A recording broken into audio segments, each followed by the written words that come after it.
আসসালামু আলাইকুম। আশা করি সবাই ভালো আছেন। আজকে আমরা দেখব প্রবাসী কল্যাণ ও বৈদেশিক কর্মসংস্থান মন্ত্রণালয় যে পরীক্ষাটা নিয়েছিল অফিস সহকারী কাম কম্পিউটার মুদ্রাক্ষরিক পদের জন্য, সেটার লিখিত গণিত সভাতে, এবং এই পরীক্ষার ডেট ছিল অগাস্টের 1 তারিখ 2025। আচ্ছা,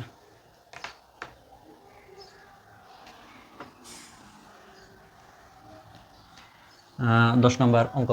500 মিটার লম্বা একটি ট্রেন 30 কিলোমিটার পার আওয়ার গতিতে চলছে। 500 মিটার লম্বা ট্রেন 30 কিলোমিটার পার আওয়ার গতিতে চলছে। 250 মিটার লম্বা একটি স্টেশন অতিক্রম করতে ট্রেনটির কত সময় লাগবে? ঠিক আছে। আচ্ছা, আনসারটা হবে এরকম। ঠিক আছে। আচ্ছা, ট্রেনের গতিবেগ কত?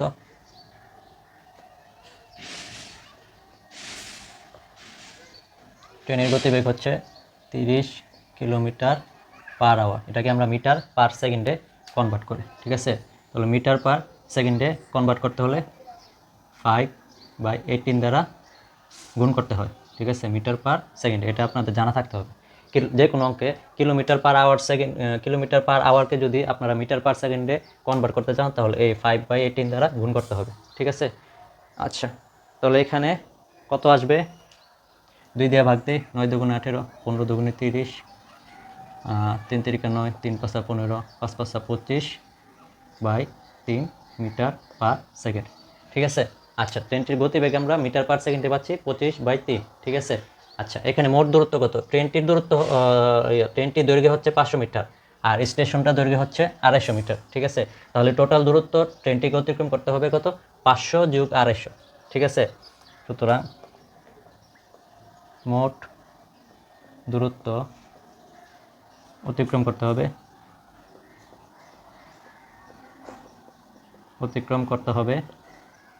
500 + 250, 450 মিটার। এটা আবার মিটারই দেওয়া আছে। ঠিক আছে, এককগুলো মিটারই দেওয়া আছে। আচ্ছা, তাহলে মোট দূরত্ব অতিক্রম করতে হবে 250 মিটার।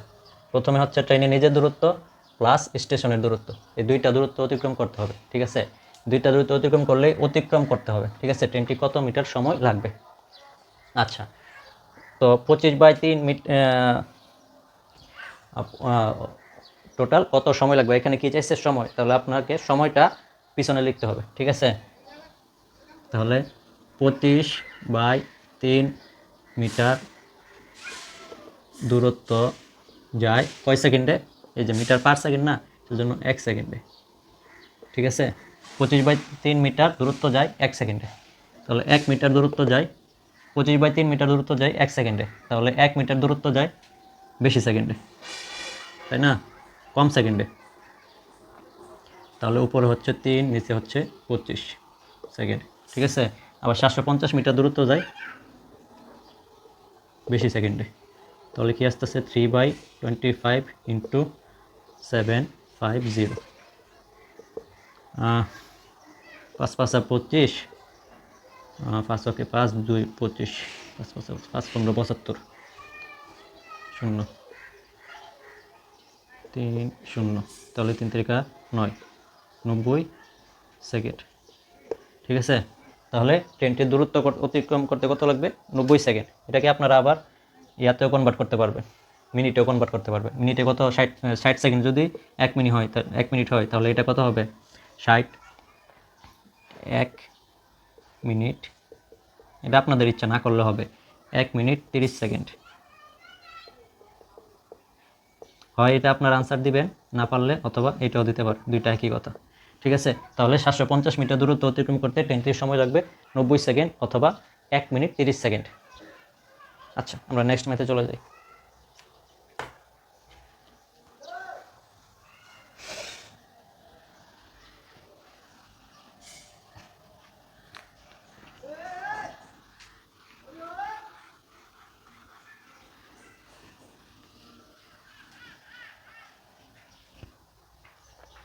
এগারো নম্বর অঙ্ক হচ্ছে বীজগণিতের অঙ্ক। ঠিক আছে। 11 নম্বর কি বলা আছে? x - 1/x = 3 হলে, x = 3 হলে, x - 1/x = 3 হলে x4 + 1/x4 কত? = হোয়াট? আনসারটা এরকম। প্রদত্ত রাশি কি x4 প্লাস 1/x4। এটাকে আমরা ভাঙ্গা এইভাবে লিখতে পারি না? লিখতে পারি। তাহলে a square plus B square, সূত্র কি a plus B whole square minus 2ab, ঠিক আছে, ax কাটা। আচ্ছা, তাহলে এখানে আবার a স্কোয়ার প্লাস বি স্কোয়ারের সূত্র কি? আবার এখানে a স্কোয়ার প্লাস বি স্কোয়ারের সূত্র দুইটা আছে, স্কোয়ার প্লাস, আচ্ছা ডাইরেক্ট কী করে লেখা দরকার, a square plus B square, আবার a minus B whole square, এইটার সূত্র, ঠিক আছে, a minus B whole square plus 2ab, তারপর এই হোল স্কোয়ারটা দিলাম মাইনাস 2, x মাইনাস 1/x এর ভ্যালু কত দেওয়া আছে? 3 স্কোয়ার প্লাস 2 তার উপর স্কোয়ার মাইনাস 2, 3 তিরিকা 9 যোগ 2 whole square minus 2, 11 square minus 2, 11 মানে কি 121, তাই না? 1 2 1 মাইনাস 2 সমান 119, ঠিক আছে। তাহলে এটার মান কত আসতেছে? 119, ঠিক আছে। আচ্ছা, এখানে a স্কোয়ার, এখানে অনেকে এটা হয়তো বুঝেন না, a square plus B square, এটাকে দুইভাবে লেখা যায়, একটা হচ্ছে a plus B whole square minus 2ab, ঠিক আছে। আবার একই জিনিস a square plus B square, এটাকে এইভাবেও লেখা যায় a minus B whole square plus 2ab, ঠিক আছে। দুইটাই সঠিক, দুইটা আপনি প্রয়োজন অনুসারে ইউজ করতে পারবেন, ঠিক আছে। আচ্ছা, আমরা নেক্সট ম্যাথে চলে যাই। আশা করছি ম্যাথটা বুঝতে পারছেন। 12 নম্বর,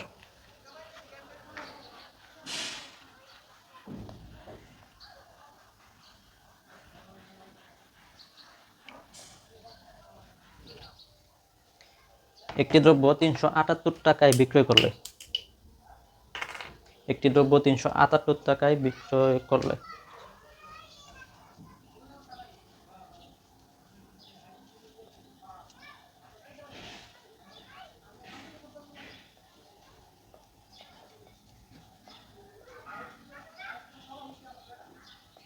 বারো নম্বর উপর, হ্যাঁ, 378 টাকায় বিক্রি করলে যত ক্ষতি হয়,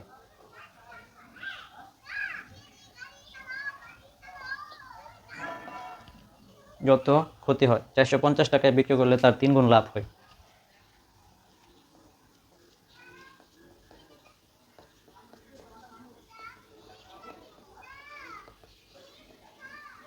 তার 3 গুণ লাভ হয়, ঠিক আছে। আচ্ছা, দ্রব্যটির ক্রয় মূল্য কত? দ্রব্যটির ক্রয় মূল্য কত?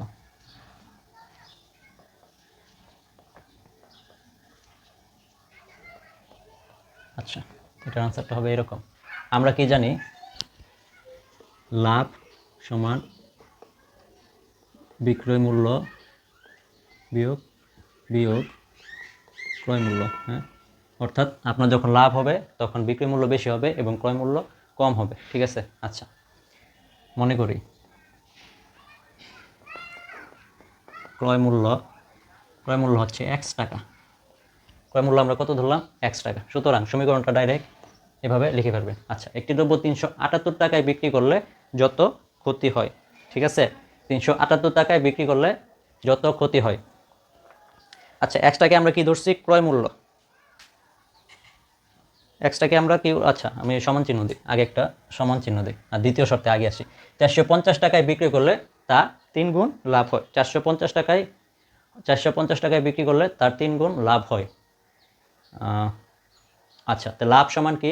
বিক্রয় মূল্য বিয়োগ ক্রয় মূল্য, তাই না? বিক্রয় মূল্য বিয়োগ ক্রয় মূল্য। লাভ সমান আমরা কি লিখছি? বিক্রয় মূল্য বিয়োগ ক্রয় মূল্য। এখানে বিক্রয় মূল্য কত? 450, ক্রয় মূল্য কত? x, ঠিক আছে। আবার এখন দেখেন বাম পাশেরটা দেখেন, এখন প্রথম শর্তটা আছে 378 টাকায় বিক্রি করলে যত ক্ষতি হয়, ঠিক আছে। তাহলে লাভ সমান যদি বিক্রয় মূল্য সমান ক্রয় মূল্য, আবার ক্ষতি সমান আমরা কি জানি? ক্ষতি সমান ক্রয় মূল্য বিয়োগ বিক্রয় মূল্য। ক্ষতি সমান ক্রয় মূল্য বিয়োগ বিক্রয় মূল্য, কারণ আপনার কেনা দামটা বেশি হয়ে যায়, বিক্রয় মূল্যটা কম হয়ে যায়, ঠিক আছে। 378 টাকায় বিক্রি করলে যত ক্ষতি হয়, ঠিক আছে। এখন আমরা ক্ষতি সমান কি? ক্রয় মূল্য বিয়োগ বিক্রয় মূল্য, ঠিক আছে। ক্রয় মূল্য ছিল x আর বিক্রয় মূল্য কত? 378। আচ্ছা, এতটুকু বোঝা গেছে। এটা আবার সমান বলে না, একটি দ্রব্য 378 টাকায় যত ক্ষতি হয় 450 টাকায় বিক্রি করলে তার তার 3 গুণ তার লাভ হয়। কত গুণ? 3 গুণ। কিসের 450 টাকা বিক্রি করলে 3 গুণ লাভ হয়, অর্থাৎ এই লাভের পরিমাণ এটার 3 গুণ। এটার সাথে যদি আমি 3 গুণ দেই তবে সেটা লাভ হইব। অর্থাৎ এখানে আপনি ক্ষতিটা বের করবেন প্রথম শর্ত অনুযায়ী। এই যে প্রথম শর্ত অনুযায়ী ক্ষতিটা বের করবেন। ক্ষতি সমান ক্রয় মূল্য বিয়োগ বিক্রি মূল্য। ক্রয় মূল্য 1 টাকা, বিক্রি মূল্য দেওয়া আছে 378 এত, ঠিক আছে। দ্বিতীয় শর্ত অনুযায়ী লাভটা বের করবেন। লাভ আমরা কি জানি? বিক্রি মূল্য বিয়োগ ক্রয় মূল্য। বিক্রি মূল্য 450 টাকা আর ক্রয় মূল্য হচ্ছে 1 টাকা। আচ্ছা, এখানে বলা আছে ক্ষতি হচ্ছে লাভের 3 গুণ। লাভ হচ্ছে ক্ষতির 3 গুণ। লাভ হচ্ছে ক্ষতির 3 গুণ, অর্থাৎ ক্ষতির সাথে যদি আমি 3টা গুণ আকারে লিখি, এই যে গুণ আকারে লিখি, তখন সেটা লাভের সমান হবে এবং এই সমান চিহ্নকে জাস্টিফাই করবে। এখন এখান থেকে জাস্ট এক্স এর মান বের করবে।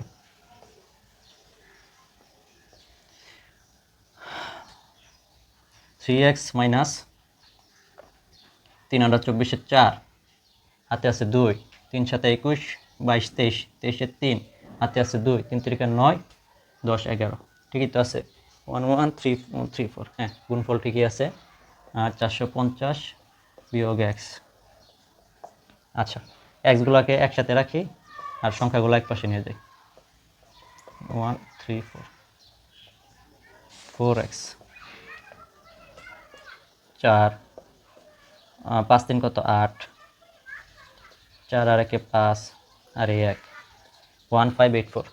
সুতরাং x is equal to 1584 divided by 4। ভাগ দেন, কত আসে? 3 4 12, 4 12, 13 14 15, 3 38, 38 আগে 4 নং 36, 4 নং 36 আর 2 থাকে 24, 424। ঠিক আছে, তাহলে ক্রয় মূল্য আমরা কত পাচ্ছি? 396 টাকা। এটাই আনসার, এটাই আনসার 396 টাকা। আপনারা ক্রয় মূল্য ধরে সমীকরণ সাজালে তারপর ম্যাথটা ইজি। ঠিক আছে, আচ্ছা আমি আরেকবার বলে দিই। লাভ সমান হচ্ছে বিক্রয় মূল্য বিয়োগ ক্রয় মূল্য, আর ক্ষতি সমান হচ্ছে ক্রয় মূল্য বিয়োগ বিক্রয় মূল্য। এখন দ্বিতীয় শর্ত, প্রথমে আপনি ক্রয় মূল্য 1 ধরবেন, ঠিক আছে। তারপর দ্বিতীয় শর্তটা দেখবেন, শর্ততে কি বলা আছে? 450 টাকা হচ্ছে বিক্রয় মূল্য, ঠিক আছে। আর এখানে বলছে লাভ, ঠিক আছে। লাভ সমান কি? বিক্রয় মূল্য বিয়োগ ক্রয় মূল্য। বিক্রয় মূল্য 450 বলা আছে, ক্রয় মূল্য আমরা 1 ধরে নিছি, হ্যাঁ লাভে। এখন ক্ষতি, ক্ষতি সমান কি? ক্রয় মূল্য বিয়োগ বিক্রয় মূল্য। তাহলে এক্স বিয়োগ বিক্রয় মূল্য কত? 378 প্রশ্নে বলে দেওয়া আছে। আর এই ক্ষতি আর লাভ, এই লাভটা হচ্ছে ক্ষতির 3 গুণ, অর্থাৎ ক্ষতির সাথে যদি আমি 3 গুণ দিই তখন সেটা লাভের সমান হবে। এখান থেকে আপনারা এক্স এর ভ্যালু বের করবেন, আর কিছু না। আচ্ছা, আমরা নেক্সট ম্যাথে চলে যাই। আশা করি বুঝতে পারছেন।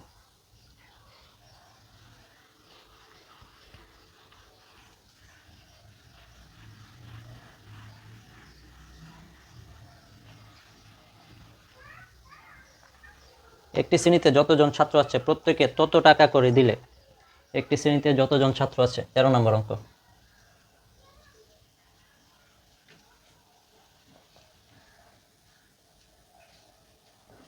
যতজন ছাত্র আছে প্রত্যেকে তত টাকা করে দিলে, প্রত্যেকে তত টাকা করে দিলে মোট 6561 টাকা হয়। মোট 6561 টাকা হয়। মোট 6561 টাকা হয়। ছাত্র সংখ্যা কত?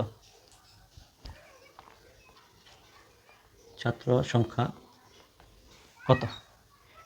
ঠিক আছে, আচ্ছা মনে করেন একটি শ্রেণীতে 5 জন স্টুডেন্ট আছে, ঠিক আছে। 5 জনে বলছে যতজন ছাত্র আছে প্রত্যেকে তত টাকা। যেহেতু 5 জন আছে তাহলে প্রত্যেকে মানে ইন্ডিভিজুয়ালি প্রত্যেকে কত? 5 টাকা করে দিতেছে।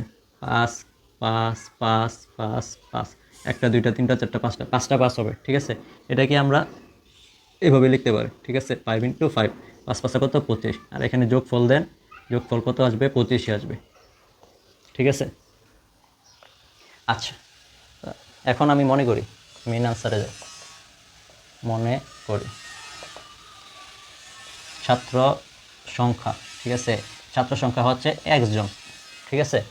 আচ্ছা, এখন তো আর কিছু করার দরকার নাই, জাস্ট সুতরাং বসাইয়া এই মনে করি ছাত্র সংখ্যা 1 জন, তারা কত করে দিছে? এক্স করে দিছে টাকা, এবং এরপরে কত টাকা হয়েছে? 6561 টাকা হয়েছে। তার মানে কি? X square is equal two 6561। সুতরাং x is equal two √6561 is equal two 81, ঠিক আছে। 81 কীভাবে বের করছি? দেখেন 8 8 64, ঠিক আছে, 8 8 কত 64। এই অঙ্ক আবার তাহলে আপনাদের ক্লাস 4 বা 5-এর মেইন বই দেখতে হবে রুট ওভার বের করা। আপনি আগে জোড়া জোড়া নেবেন, ঠিক আছে, জোড়া জোড়া নেওয়ার পর 5 5 25, 6 6 36, 7 7 49 এইভাবে যেতে পারবেন। লিমিটটা দেখবেন আমার টার্গেট কত 65-র নিচে বা সমান। তা 8 8 কত 64, 9 9 আবার 81 হয়ে যায়, তো নিতে পারবো না। কত বাকি থাকে, 1 বাকি থাকে।